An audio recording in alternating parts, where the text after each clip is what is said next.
what's up, everybody? This is Brian. I'm here with Vince and Derek Riggs. We're here at Society Brewing here in San Diego. Hey, Derek, how you been? I've been okay, on and off. Between falling down and getting up, I'm kind of okay. Thanks for coming and hanging out with us.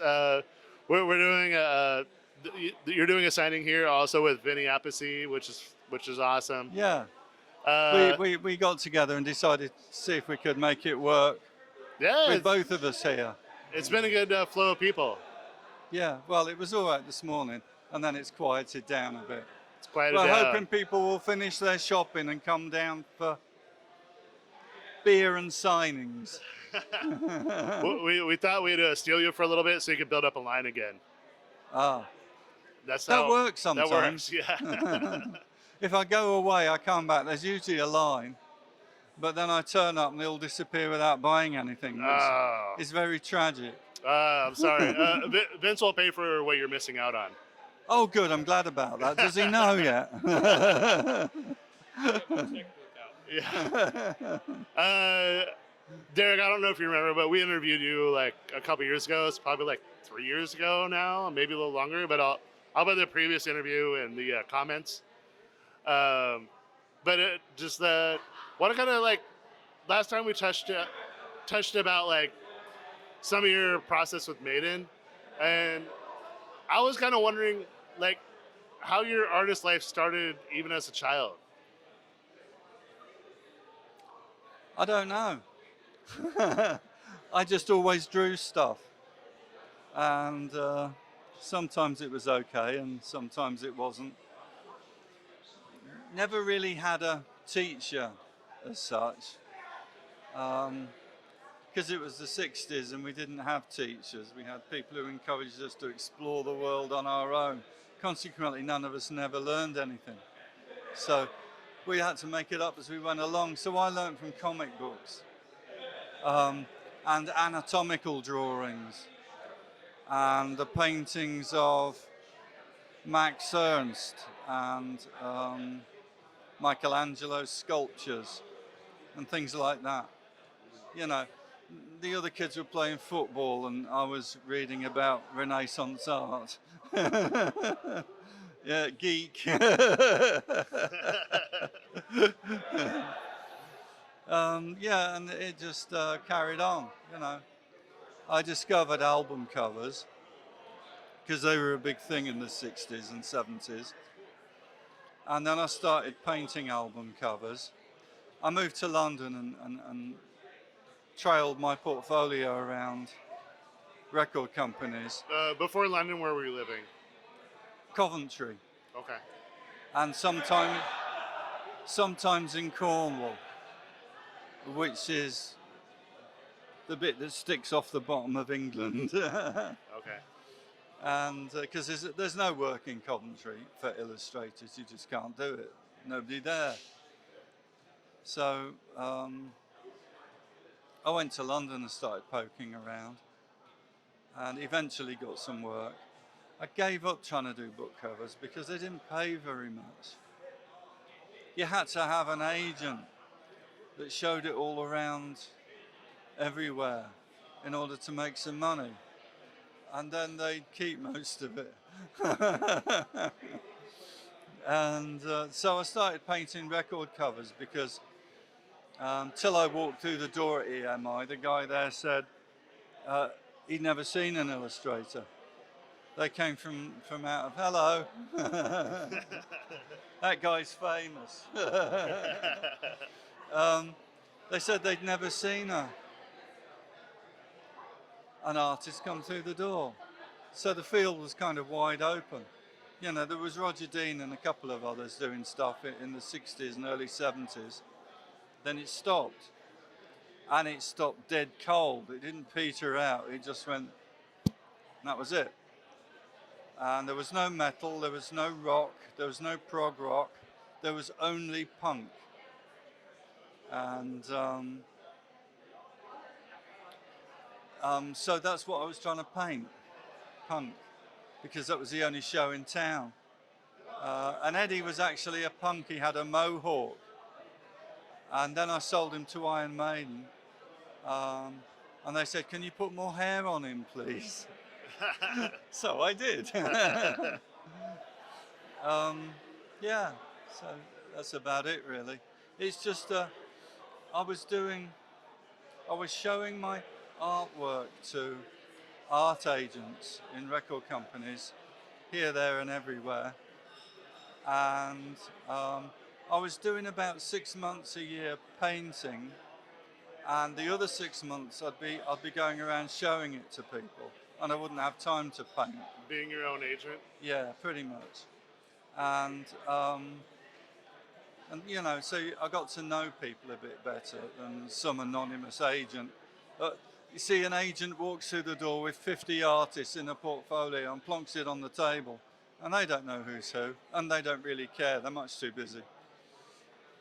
So when you walk in on your own, it makes a better impression. You know. Apart from all the mishaps that happen, like people sitting on your portfolio on the bus, and I had the pictures laid out on the floor, and me and the art director were looking at them one time, and somebody walked into his office, walked across 4 of the paintings, got something else, got something off a shelf, and when he was walking back, he was going to walk across the artwork again, and we were like, "Oi, watch where you're walking." And he hadn't seen us, and he hadn't seen the artwork. He just wandered in. Wow. Duh. So once you started getting established, was it just work pouring in for you at that point? No, it was a trickle. You know, when you're an illustrator, you have to spend 2 weeks doing a piece of artwork, or a week and a half or something. Some of Maiden stuff I did much quicker than that, because the deadlines are crippling when you're a commercial illustrator. It'll kill you if you're not careful. Yeah. And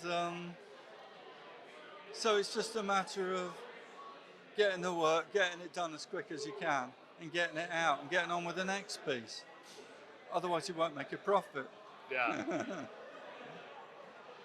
But the work, at least from Iron Maiden, was starting to come in.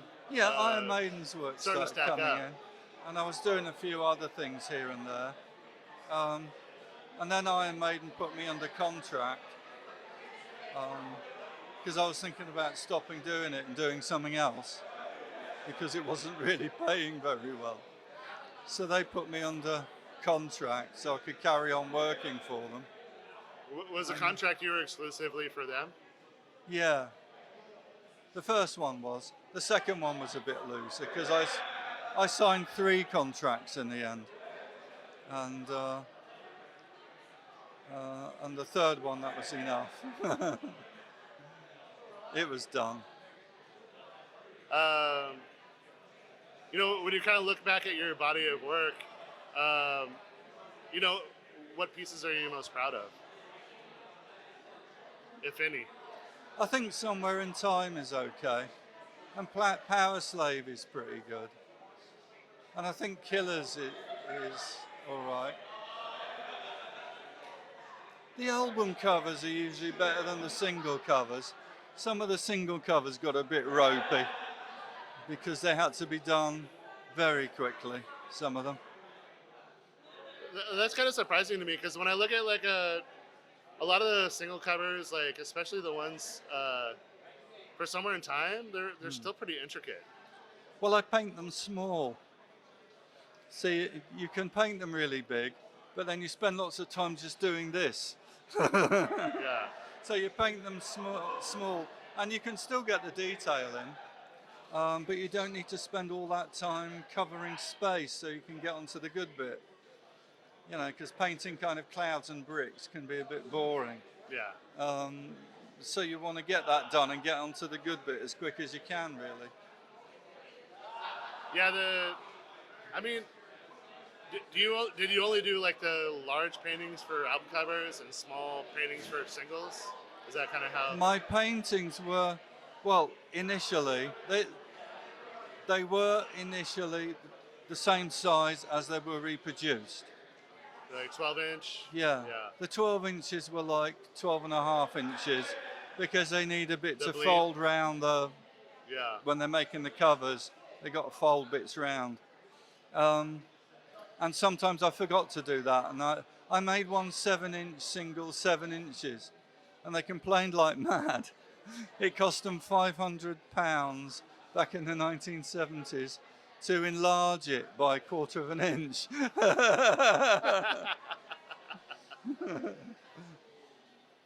So, you know, sometimes I fucked it up.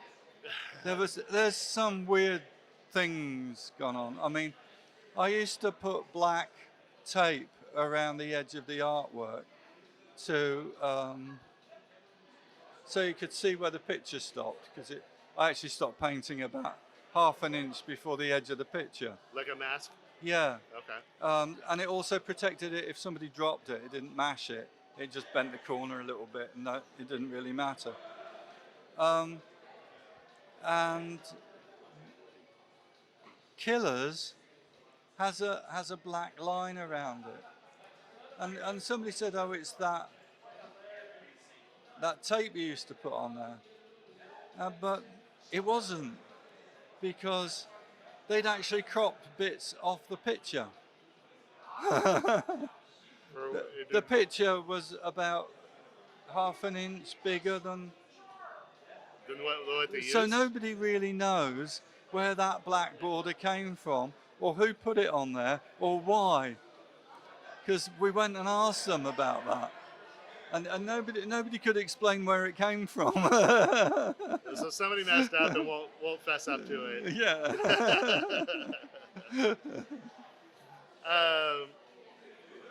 Maybe speaking about like current, like what have you been up to in the last couple of years, and what are your plans? Well, I've been drawing some eddies for fans. Pen and ink. They're not really pen and ink. They're ballpoint pen. I use a big ballpoint pen to do those black and white pictures, and I've been doing a few of those. And we've been signing prints of those works at Comic-Cons and bookstores, record stores. And I've been building an electronic music studio with synthesizers and software for a couple of years. And I think I finished it now. Oh yeah? And I'm going to start making some weird music. Oh, I didn't know that. Like, I came and visited you guys a couple years ago, and you had some stuff going on in there. You think you finished it now, huh? Well, I've run out of things to buy, so now I have to make some money to make up for it.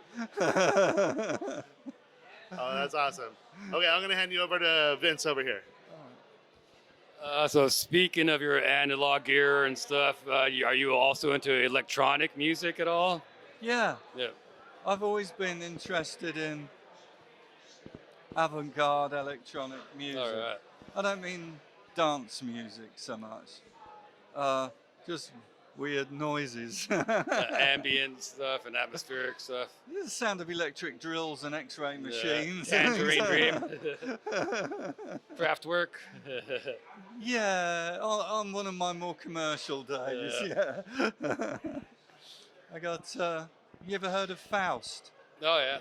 Yeah, I had the Faust tapes for years, and that was fun because that's all electric drills. Yeah. And I got an album by somebody that's literally the sound of X-ray machines. Very weird buzzing noises. No, there's a lot of stuff you can sample out in the world to use, and other interesting sounds. Yeah. So I thought I'd make some electronic music, you know, because I've heard synthesizer music, and I just don't think it's very good. You know, they all use the same sort of sounds, and you've got a machine there that can do anything. Yeah. Literally, you know, it can sample, it can create stuff from scratch. You know, you can do stuff with noises.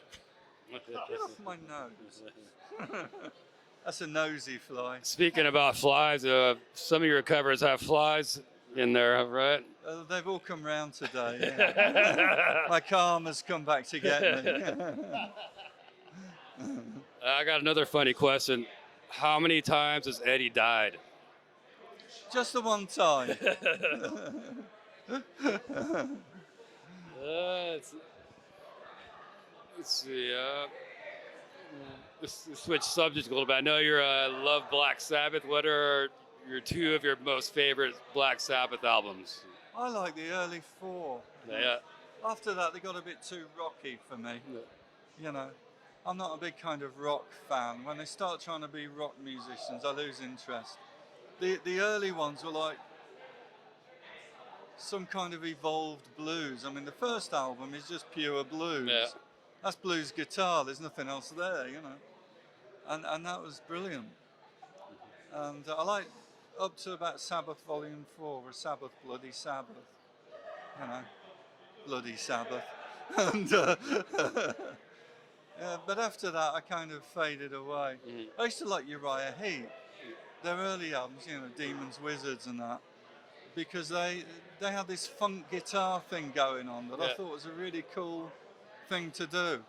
And then later on, they got into rock, and I kind of lost interest. Yeah. There was a band called Hawkwinds. You may not have heard of them. Hawkwind, You like them.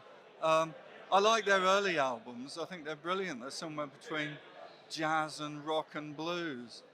And then they started trying to play rock and got somebody that couldn't really sing that well, or at all, really. And I lost interest. Those early albums are like psychedelic, acid rock type stuff. Yeah, rhythms that stay the same for 20 minutes, and somebody improvises it on it with a saxophone and things. Yeah, but then they kind of lost track. They wanted to be a rock band. Yeah, they try to be like everyone else. I don't care about that shit. Let's see. I don't have any Van Halen in my collection.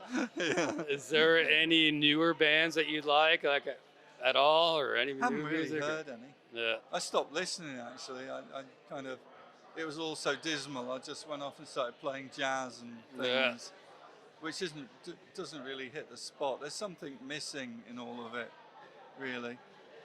It's like jazz musicians waffle for ages and ages, and that can be interesting or boring or decorative or whatever you want to call it.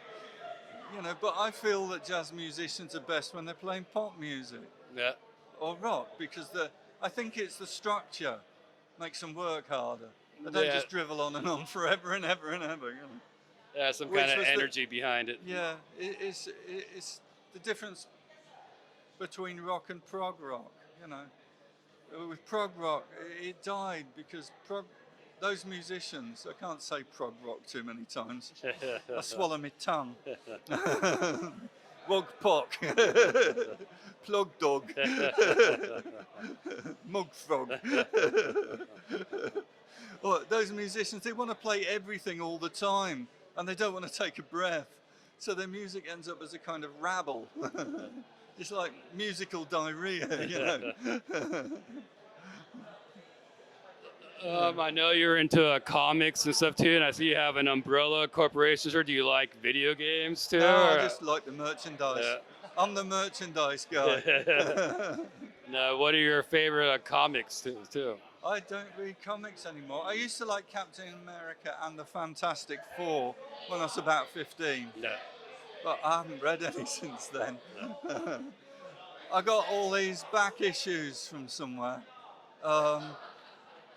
That apparently are worth a lot of money now, but they weren't when I brought them, because I just thought I'd have a look at the artwork again and see what was going on with it, you know. And some of it was better than I remember, and some of it really wasn't. Is there any newer artists that you're interested in or anything? No, I just don't pay any attention to that. I'm busy doing what I do. Yeah. I ain't got time for what other people do. If you want to do that, you go and do it, you know. I'm doing this. All right, Derek. Well, thanks for your time. Thank you. We appreciate you, and you know, we'll stay being friends and hang out. And thanks for talking with us. All right, then I'm going to go and see if they got me any food yet. All right, thank you guys. See you later.